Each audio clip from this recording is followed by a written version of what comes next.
내가 다른 대상과 어떤 관계를 맺고 있는가예요. 그죠? 처음에는 이제 첫 번째 문장을 볼게요. 날아다니는 벌레들이 있는데 그 조그만 것들을 파리채로 막 잡아요. 근데 잡혀요, 안 잡혀요? 안 잡혀요. 이제 그 꿈입니다. 이 날아다니는 벌레들이 도대체 뭘까?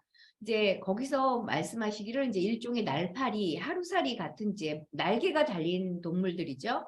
이제 곤충들이죠. 날개가 있다는 측면은 굉장히 자유로운 거죠. 그렇죠. 우리는 날개가 없기 때문에 이 날개 달린 아무리 작은 벌레라 하더라도 이 잡기가 쉽지 않습니다. 그러면 날개를 갖고 있는 것은 이제 우리가 무엇으로 보냐는 거죠. 날개가 달린 것은 하늘과 이 지상과 천상을 연결해주는 새를 혹은 천사 이제 이런 것들로 본다면 영혼이죠, 영혼. 그죠? 그 영이고 혼이에요. 그리고 또 다른 측면으로 보자면 무의식적인 어떤 힘이죠. 보이지 않는 힘, 본능적인 어떤 충동. 이제 이런 것들일 수 있어요.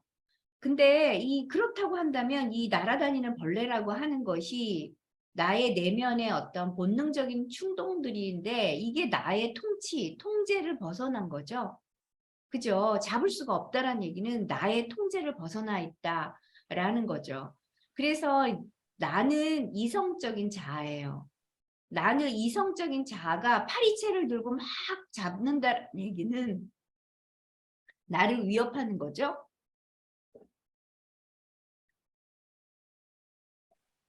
이것은 이제 꿈자의 내적인 무의식적인 어떤 인격들일 수 있어요. 그래서 내가 의식에서 자꾸 억압하려고 하거나 배제시키려고 할 때 나에게 나도 모르게 나로 하여금 나도 모르게 나타나서 나를 뭐냐면 넘어지게 하는 그런 존재다. 근데 그 존재를 내가 그게 이제 일종의 그림자이기도 하고 콤플렉스이기도 하고 뭐 여러 가지일 수 있죠. 대체적으로 이제 쉽게 얘기하면 콤플렉스고 일종의 그림자라면 형체를 좀 띄면 좋은데 형체를 띄지 않은 그런 어떤 아주 미세한 것인 거예요. 이 내적 존재들을 내가 인정해야 되거든요. 그래서 이제 인정을 해야 되는데 그것을 인정할 수 없는 거예요. 거부한다라는 그런 것인 거죠. 그래서 이제 지난번의 꿈하고 연결지어 본다면 지난번의 꿈은 이제 수술하자마자 꿈꿈이잖아요. 수술하고 나서 이제 바로 얼마 되지 않아서 꿈꿈으로는 내게 이물질이 들어온 거에 대한 거부감 같은 것이 이제 많았어요. 근데 사실 이것이 내 것이다라고 생각해야지 내가 불편하지 않는 이제 그것과 연결을 한다면 일종의 이 벌레들은 내 안에 자리 잡고 있는 이제 이물질인 거죠. 이제 그렇게 볼 수도 있어요. 근데 그게 꿈에 나타났다라는 건가? 이제 그걸 또 한번 생각해 보게 하고 있어요. 그래서 이 날아다니는 벌레들에 대해서 엄청 많은 생각을 좀 했습니다. 그리고 일종의 이제 나의 만약에 그림자적인 어떤 콤플렉스, 그림자적인 어떤 요소라고 한다면 동화 이제 피노키오에 나오는 귀뚜라미를 피노키오가 이제 죽이게 되거든요. 그 피노키오의 장면에 보면 귀뚜라미가 나타나가지고 피노키오, 속상한 피노키오를 자꾸만 이렇게 뭐라 그럴까, 긁는다고 그럴까요? 이게 자극을 주죠. 그러니까 피노키오가 듣기 싫으니까 옆에 있던 망치인가 이걸 가지고 귀뚜라미를 탁 던져요. 그 망치를 던지니까 귀뚜라미가 그냥 죽어버려요. 써요. 이제 그런 장면이 저는 좀 이제 떠올랐거든요.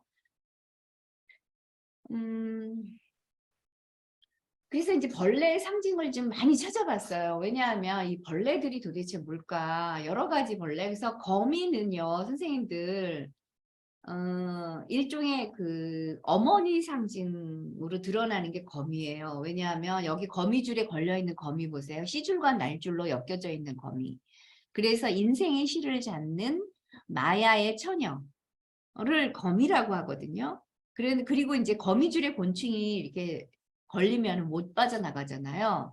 그래서 결국 잡아먹는 모성, 그러니까 먹힘에 대한 두려움이 큰 아들 같은 사람들이 꿈에 자주 이렇게 등장을 한다라고 이제 이야기를 해요. 그리고 꿀벌 같은 경우에는 벌도 일종의 날개를 가지고 있잖아요. 그래서 이제 꿀벌 같은 경우에는 꿀을 제공하잖아요. 이 꿀이 뭐냐면은 꿀은 신의 음식이에요. 그래서 신들이 먹는 음식이거든요.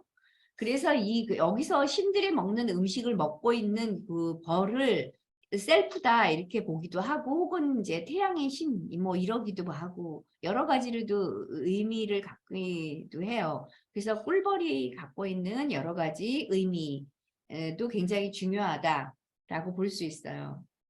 그다음에 우리 지난번에 우리 원 교수님 꿈에는 애벌레가 등장했잖아요. 애벌레는 부정적인 측면으로 등장해요. 그리고 애벌레가 갉아먹는 그런 어떤 것 막 그렇잖아요. 꿈틀거리면서 갉아먹잖아요. 딸기를. 그런 측면에서 보면은 이 애벌레가 저는 이제 이거를 생명력이라고 보았어요. 왜 그러냐면 이 갉아먹는 애벌레가 언젠가는 무엇으로 변해요? 성충으로 변해서 이제 나비로 변화되죠. 이 변환을 추구한다라는 측면에서 이제 저는 생명력으로 보았는데 또 달리 보는 분도 계시더라고요. 그다음에 이제 파리 같은 경우에는 우리가 꿈속에서 나오는 파리는 굉장히 아주 현실에서도 파리는 굉장히 더러운 동물, 더러운 곤충이잖아요. 그러니까 이물질을 그것도 이제 오물을 이렇게 오물 속에서 이렇게 왔다 갔다 하면서 옮기는 이제 그런 더러운 곤충인데 이집트에서는요 전쟁에서 가장 용맹한 병사에게 파라오가 수여하는 그 장식품이래요. 그 금으로 만든 장식품인데 파리가 이제 그거다. 그래서 파리를 이집트인들은 완고함이나 저항성의 상징으로 평가한다. 이제 이런 것이 있어요. 그다음에 이제 달팽이도 일종의 어떤 그 끈적끈적한 점액을 분비하잖아요. 근데 생긴 거에서는 자 보세요. 이 민면은 여성의 성기와 비슷하다. 그 다음에 뿔은 남성의 성기와 비슷하다라고 해서 달팽이를 달로 보는, 그러니까 여성으로 보는 측면도 있고요. 또 어떤 면에서는 남성의 성기를 닮았다 그래서 남성으로 또 보기도 해요. 그래서 달팽이가 갖고 있는 게 성욕, 번식 뭐 이런 것하고도 의미가 있다고 합니다. 그 다음에 이제 마지막으로 무당벌레는 붉은색이잖아요. 붉은색 위에 딱딱한 껍질로 덮여져 있고 이제 거기에 검은 점이 있는데 이 붉은 그 껍질에 검은 점이 떨어진다라고 해서 이 예수의 몸에서 떨어지는 그 마리아의 눈물, 그 피 흘리는 예수의 몸을 보고서 이제 떨어지는 마리아의 눈물이 이 검은색 눈물이다 그러거든요.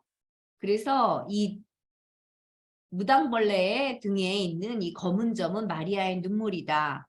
그래서 여신을 상징한다. 이제 그래요. 그래서 사랑과 다산의 어떤 여신 프레이야로 상징을 하기도 합니다. 다양하게 이제 이 곤충이라는 것들이 이렇게 다양한 어떤 의미를 갖고 있는데 결국은 그러면 벌레도 인격으로 우리가 봐야 된다라는 거죠. 그래서 이 벌레라고 하는 날아다니는 이 벌레들과 나와의 관계는 뭐예요? 그냥 잡지 못해 안달난, 그죠? 파리채로 잡지 못해서 난리가 났어요. 혹은 무언가 나로 하여금 움직이게 하는 그런 존재예요. 조금만 더 보시면은요. 자, 보세요. 염쌤이 느닷없이 등장을 해서 방 한 칸에 누워 있어요. 이 집을 떠난 누구의 집에서 이런 거는 신경 쓰지도 마세요. 왜냐하면 이런 것들은 염쌤이라는 사람의 어떤 특성, 현실에서의 특성을 갖고 오는 말들이에요. 그러니까 이런 거에 여러분들이 자꾸만 에너지를 쏟게 되면 꿈을 못 보세요. 염쌤이라는 사람이 뭐 하고 있어요? 방 한 칸에 누워 있는 거예요. 그 방이 누구 방이든 간에 일단은 방 한 칸에 누워 있는 거야. 그러면서 뭐래요? 당분간 여기서 지낼 거다라고 얘기하고 뭐 안부를 묻고 이러는 거는 뭐 물을 수 있어요. 그거는 그렇게 중요한 게 아니죠. 잠을 청하는 모습이다. 자, 꿈속에 이 염쌤은 누구예요? 남성이라고 했으니까 누구죠? 현실에서는 나를 기타를 가르쳐준 왕년의 선생님이에요. 과거의 존재예요. 근데 주관적인 관점에서 보면 남성이라는 측면에서 이분 아니무스죠? 그죠? 아니무스가 어때요? 도움을 안 줘요. 그냥 방 안에 가만히 누워있는 존재예요. 굉장히 방관하고 있어요. 나는 뭐 하고 있어요? 이 벌레를 잡느라고 난리를 치고 있고, 이 사람은 이제 등장을 해서는 나하고 벌레들과의 관계는 아주 역동적이에요. 그죠? 나는 막 잡으려고 그러고 벌레들은 도망가고 굉장히 역동적인데, 염쌤하고 나하고의 관계는 어때요? 전혀 관계하지 않아요. 그쵸? 방 한 칸에 누워 있어요. 활동하지 않아요. 그래서 당분간 여기서 지낼 거다. 그 다음에 잠을 청한다. 이런 모습에서 아니무스가 활성화되지 않아요. 그리고 아니무스가 관계를 맺지 않고 있다.